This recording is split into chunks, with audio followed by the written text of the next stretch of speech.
C'est Tout comme public, l'émission audio où l'on parle de communication publique. Des enjeux, des outils, des stratégies, des métiers, des mutations et surtout des perspectives. L'essentiel de la communication publique. Alors que la communication interne a toujours eu une place de choix dans le secteur privé, elle fut longtemps le parent pauvre dans le secteur public, la dernière roue du carrosse. Ce n'est que récemment, au cours des 10 ou 15 dernières années, qu'elle a acquis, non sans difficulté, ses lettres de noblesse. La communication interne a fait ses preuves, si bien qu'aujourd'hui, toutes les organisations publiques font de la communication interne.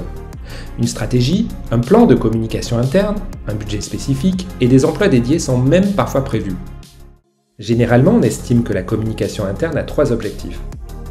L'appropriation par les agents des objectifs de l'organisation, la facilitation du travail en commun et le développement de la cohésion interne.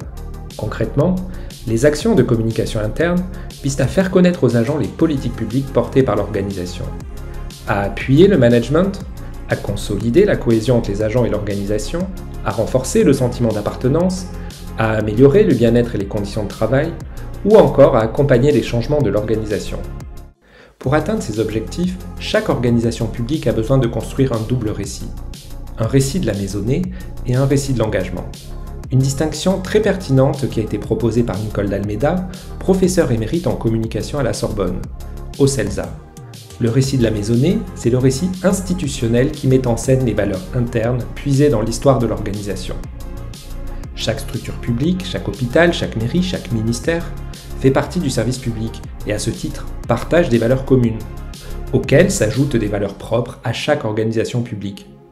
En communication interne, le récit de la maisonnée permet donc de construire un nous communautaire, une appartenance à la fois au service public, mais aussi à une mairie, à un hôpital, à une agence publique ou à un ministère. À côté de l'élaboration de ce récit de la maisonnée, la communication interne peut également construire un récit de l'engagement. Un récit mettant en œuvre des actions de communication interne au service du bien commun. Par exemple, la participation de pompiers au Téléthon pour financer des projets de recherche sur les maladies génétiques. Ou encore l'organisation au sein d'une mairie d'une collecte de vêtements pour les personnes vivant à la rue.